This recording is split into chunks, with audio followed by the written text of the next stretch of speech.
បាទសួស្តីបងប្អូនទាំងអស់គ្នាបាទនេះគឺជាបាទទេសភាពនៅក្នុងរមណីយដ្ឋានមួយកន្លែងដែលឈ្មោះថា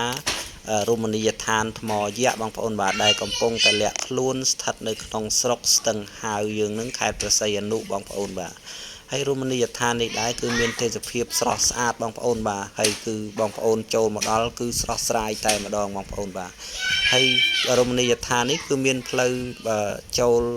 មកតាមផ្លូវស្ទឹងហាវបងប្អូនផ្លូវស្ទឹងហាវហើយហួសផ្លូវលបឿនលឿនប្រហែលជា2គីឡូម៉ែត្រគឺយើងបត់ស្ដាំចូលតាមផ្លូវលំចឹងទៅបងប្អូនបាទជិះប្រហែល200ម៉ែត្រគឺយើងដល់តែម្ដងបាទហើយនេះមានទេសភាពស្អាតខ្លាំងណាស់បងប្អូនបាទចូលមកដល់គឺបាទឃើញយើងឃើញមានស្ពានឆ្លងចូលសមុទ្រដើម្បីឲ្យយើងដើរលេងថតរូបចឹងណាបងប្អូនបាទហើយយើងដើរលើនឹងគឺមានខ្យល់អាកាសសមុទ្រត្រជាក់បាទបក់មកប៉ះរាងកាយយើងធ្វើឲ្យយើងបាទមានអារម្មណ៍ស្រស់ថ្លាបងប្អូនបាទរំសាយអស់ទុក្ខកង្វល់អញ្ចឹងណាបងប្អូនបាទហើយយើងមើលទៅគយគុណទេសភាពនឹងទឹកសមុទ្របាទយើងធ្វើឲ្យយើងរំសាយអារម្មណ៍ដែលយើងពិបាកចិត្តទាំងប្រមាណចង់និយាយថាយកមកបោះចោលយកទុក្ខកង្វល់យកមកបោះចោលនៅហ្នឹងបងប្អូនបាទហើយនេះមើលទៅទឹកសមុទ្រគឺថ្លា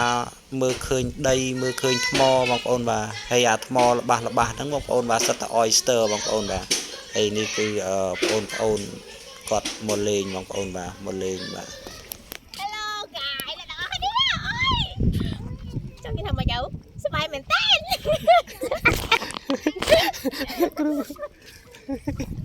បង oyster មិនឃើញអត់ oyster ហើយអាហ្នឹងគោះទៅមានសាច់តែសត្វល្អិតហើយនេះបងប្អូនបាទគឺនៅតាមអាថ្មល្បះហ្នឹងគឺមាន oyster បងប្អូនបាទមាន oyster តែមើលទៅប្រហែលជាគេរកអស់ហើយសិតតែស្លាកស្នាម oyster បងប្អូនបាទហើយស្ពាននេះដែរគឺវែងបងប្អូនបាទហើយនេះយើងដើរចិត្តដល់កន្លែងអង្គុយលេងហើយបងប្អូនបាទហើយមើលទៅក្រោយទៅពីច្រាំងមកហ្នឹងគឺវែងដែរចូល50ម៉ែត្រជាងជិត100ម៉ែត្រហើយបងប្អូនបាទបាទហើយឥឡូវនេះគឺយើងបានដើរមកចិត្តដល់កន្លែងដែលគេថតលេងអាហ្នឹងកន្លែងហ្នឹងគឺគេដាក់ធ្វើដើម្បីឲ្យបងប្អូនមកលេងកម្សាន្តហ្នឹងដើម្បីឲ្យយើងថតរូបថតអីទុកជាអនុស្សាវរីយ៍អញ្ចឹងណាបងប្អូនបាទហើយនេះបាទដាវិកាអង្គុយពីអ្នកម៉ាក់បាទហើយអ្នកគ្រូបាទគឺគាត់មកលេងចាប់ផ្ដើមដាក់តាំងទូរស័ព្ទដើម្បីថតរូបរួមគ្នាអញ្ចឹងណាបងប្អូនបាទនេះបាទស្អីអ្នកនរគ្នាឥឡូវយើងមកមើលមុខពិតប្រាកដរបស់ admin ដែលតែងតែផុសវីដេអូដែលមួយខែគាត់រកបាន 0.50 សេនអញ្ចឹងអ្នកនរគ្នាវីដេអូសង្ហាមែនតែនបាទសួស្តីបងប្អូនទាំងអស់គ្នាបាទនេះគឺជាបាទទេសភាពនៅក្នុងរមណីយដ្ឋានថ្មយក្សមួយកន្លែងដែលស្ថិតនៅខាង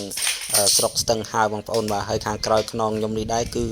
ទេសភាពលាតសន្ធឹងទៅដោយទឹកសមុទ្រពណ៌ខៀវស្រងាត់បងប្អូនបាទធ្វើឲ្យយើងមានអារម្មណ៍ស្រស់ថ្លាមែនតែនបងប្អូនបាទពេលដែលបងប្អូនមកដល់បាទគឺយើងនេះបងប្អូនមានបងប្អូនខ្លះគាត់មកលេងថតរូបថតអីចឹងបងប្អូនបាទនេះដាវិកាបានឡើងអង្គុយលើតុបងប្អូនបាទ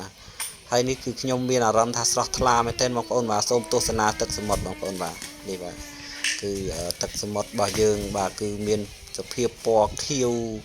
យើងអង្គុយនៅលើនឹងប្រៀបដូចជាអង្គុយនៅលើកប៉ាល់មួយចឹងបងប្អូនបាទគឺកន្លែងស្ពានហ្នឹងគឺគេធ្វើពីផ្លូវមករៀងឆ្ងាយចឹងដល់វាចូលមកដល់ក្នុងចឹងទៅយើងមើលជុំវិញដូចនៅអង្គុយលើកប៉ាល់ចឹងបងប្អូនបាទហើយនេះបាទគឺម៉ាក់គេហើយនឹងដើរការគេដើរចេញមកវិញហើយបងប្អូនបាទគឺយើងថតអស់ចិត្តអស់ចង់ហើយឥឡូវចាប់ដើមដើរចេញមកវិញហើយបងប្អូនបាទហើយយើងនៅទៅទស្សនាកន្លែងផ្សេងទៀតមិនមែនមានតែកន្លែងហ្នឹងទេបងប្អូនបាទមកវាលហ្នឹងនោះមានកន្លែងលេងច្រើនបងប្អូនបាទហើយនេះគឺគាត់ sweet ណាបងប្អូនបាទ